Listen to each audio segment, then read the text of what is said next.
Breathe in, hand out.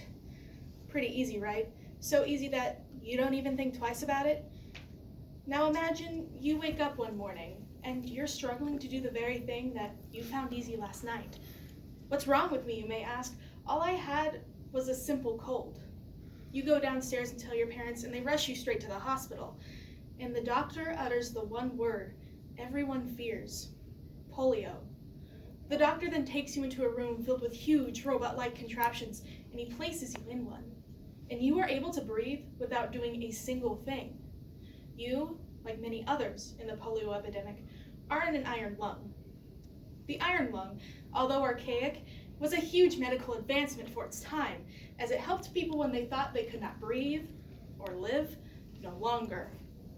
In order to understand the medical marvel that is the iron lung, we will go over the history of the iron lung, how this respirator works, and finally the survivors today of an iron lung. To begin, let's go over the history of the iron lung. The first concept of an iron lung was made by a man named Philip Drinker in 1928. Drinker was an assistant professor at the Ventilation and Illumination Department at Harvard University, according to harvard.edu, updated in 2018.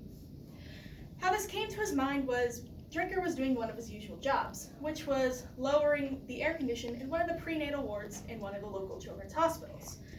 He passed by one of the children's wards and noticed something shocking, and that was children struggling to breathe. To quote Catherine Bowen Drinker, Philip's sister, and the writer of the 1970 book Family Portraits, he could not get the blue faces out of his head, haunting him for years.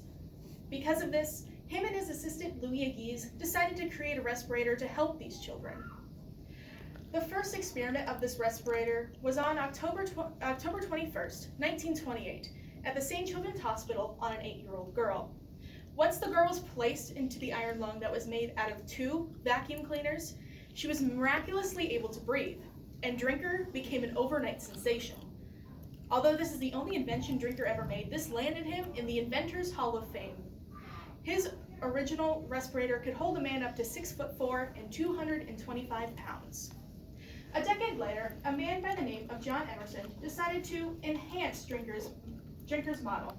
How he did this was he made it way less and cost-effective. Because of this, Drinker was outraged and sued Emerson for patent infringement.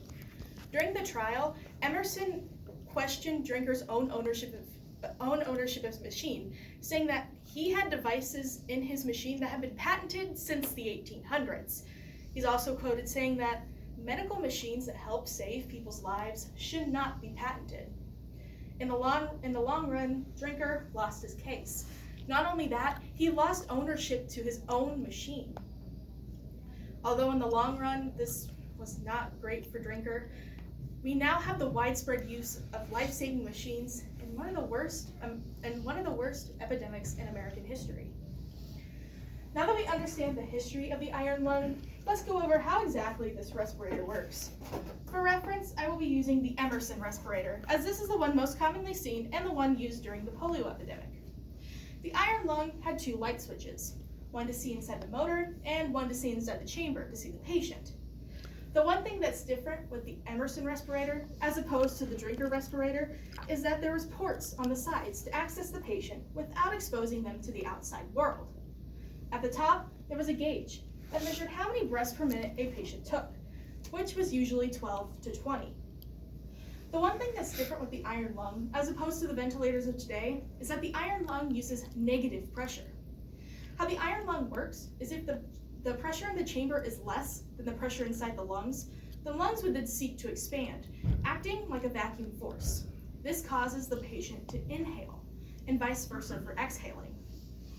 At the top of both machines, there was a handle so that if the electricity ever went out in hospitals, the nurses would have to go around and manually pump air for the patients, one by one. Those that were in the iron lung were only in there for 10 days to 2 weeks, as this was the time it took for lungs to recuperate after having polio. However, there are some cases where that's not always the case. For those who never recovered from polio, they would have to stay in the iron lung for life.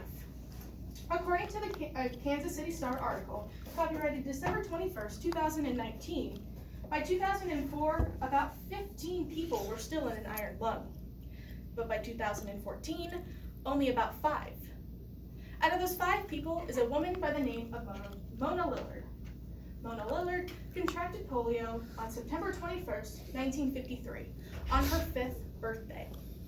She's quoted saying to the Kansas City Star that the only thing I could do when I couldn't breathe was clicking my tongue. Nowadays, her immediate family takes care of her. Another woman still in an iron lung is Mona Randolph.